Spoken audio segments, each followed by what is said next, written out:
Hello നമസ്കാരം. ഇന്നൊരു Sunday ആയിരുന്നേ. നമ്മൾ അമ്പലപ്പുഴ വീട്ടിലൊന്ന് വന്നതായിരുന്നു.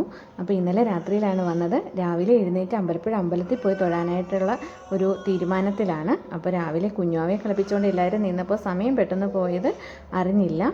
പിന്നെ പെട്ടെന്ന് തന്നെ റെഡിയായിട്ട് നമ്മൾ അമ്പലത്തിലേക്ക് പോകാനായിട്ട് ഇറങ്ങി. നമുക്ക് വീട്ടിൽ നിന്ന് വണ്ടിയിലാണെങ്കിൽ ഏകദേശം 5-6 മിനിറ്റ് കൊണ്ട് തന്നെ അമ്പലത്തിൽ എത്തിച്ചേരാൻ സാധിക്കും. അമ്പലത്തിൻ്റെ തെക്കേ നടയിലാണ് നമ്മൾ എത്തിച്ചേരുന്നത്. തെക്കേ നടയിലൂടെയാണ് നമ്മൾ അമ്പലത്തിലേക്ക് പ്രവേശിക്കുന്നത്. ശരിക്കും പറഞ്ഞാൽ ഒത്തിരി കാലമായി നല്ല രീതിയിലൊന്ന് കണ്ണനെ കണ്ട് തൊഴുതിട്ട്. നന്ദൂട്ടിന് ചോറ് കൊടുക്കാൻ വന്നിരുന്നു. അന്നും ഇവിടെ ഭയങ്കര തിരക്കായിരുന്നു. ഇന്നും കണ്ടിട്ട് ഭയങ്കര തിരക്കായിരുന്നു എന്ന് തോന്നുന്നു, ഞായറാഴ്ച ആയതുകൊണ്ട്. ഇവിടെ വെച്ച് എൻ്റെ ഏറ്റവും പ്രിയപ്പെട്ട കൂട്ടുകാരിയെ കണ്ടു, കാർത്തിക. 5-6 വർഷങ്ങൾക്ക് ശേഷമാണ് ഞങ്ങൾ തമ്മിൽ കാണുന്നത്. കാർത്തികയെ കൊണ്ട് ഞാൻ പന്തിരടി പാൽപ്പായസത്തിന് എഴുതിച്ചിട്ടുണ്ടായിരുന്നു. അപ്പോൾ അതിൻ്റെ പ്രസാദം 9 മണിക്കാണ് കിട്ടുന്നത്. ആ ഒരു ടൈമിൽ ഞങ്ങളിവിടെ എത്താനത് കൊണ്ട് കാർത്തിക തന്നെ അത് മേടിച്ചിട്ട് വെയിറ്റ് ചെയ്യുമായിരുന്നു. അപ്പോൾ വളരെ സന്തോഷവും തോന്നിയൊരു നിമിഷമായിരുന്നേ അത്. അത് കഴിഞ്ഞിട്ട് അമ്പലത്തിനുള്ളിൽ കയറി തൊഴാനായിട്ടുള്ള ഒരു തയ്യാറെടുപ്പിലായിരുന്നു. പക്ഷേ നല്ല തിരക്കുണ്ടായിരുന്നു അമ്പലത്തിനകത്ത്. വെള്ളച്ചാതി ഞൂന്ന് കയറി അതിനകത്ത് ഉള്ളിപ്പെട്ടു. ജസ്റ്റ് ഒന്ന് ഭഗവാനെ ഒന്ന് കണ്ടു തൊഴാനായിട്ട് സാധിച്ചു. പക്ഷേ തിരക്ക് കാരണം അധികം നേരം നിൽക്കാൻ പറ്റിയില്ല. അത്രയ്ക്ക് തിരക്കായിരുന്നു.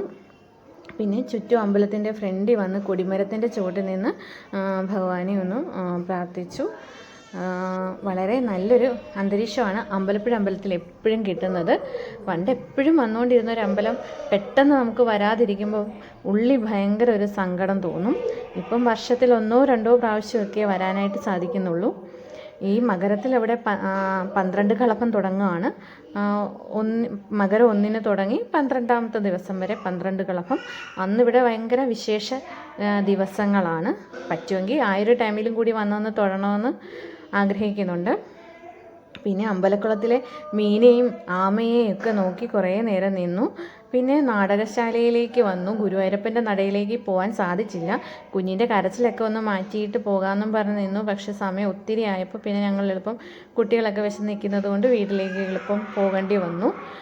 നന്ദൂട്ടൻ നിന്ന് പതിവില്ലാതെ ഇത്ര തിരക്കിലൊക്കെ കയറിയതുകൊണ്ടായിരിക്കും ഭയങ്കര ഒരു നിർബന്ധവും കരച്ചിലും ഉറക്കത്തിൻ്റെ ഒരു ബുദ്ധിമുട്ടും ഒക്കെ കുഞ്ഞിനുണ്ടായിരുന്നു. എന്തായാലും അതൊക്കെ പെട്ടെന്ന് മാറി. നാടകശാലയിൽ വന്ന് കുഞ്ഞിൻ്റെ കരച്ചിലൊക്കെ മാറ്റാനായിട്ട് ശ്രമിച്ചു. അതെല്ലാം മാറി സന്തോഷത്തോടെ കുറച്ച് നേരം കൂടി അവിടെയൊക്കെ ഇരുന്ന് നല്ലൊരു അന്തരീക്ഷമായിരുന്നു. ഭഗവാന്റെ വിവിധ രൂപങ്ങൾ ഇവിടെ ചുമരിൽ ചിത്രങ്ങളിൽ പതിപ്പിച്ചിട്ടുണ്ടായിരുന്നു. ഗുരുവായൂരപ്പനെയൊക്കെ ഇവിടെ കണ്ടു. അങ്ങനെ ആ ഒരു തണുപ്പത്ത്, അതായത് നല്ല വെയിലുള്ളപ്പോഴും ഈ നാടകശാലയിൽ ഒരു പ്രത്യേക ഒരു തണുപ്പാണ് ഉള്ളത്. അങ്ങനെ എല്ലാം കഴിഞ്ഞ് സന്തോഷത്തോടെ തിരിച്ചു വന്നു.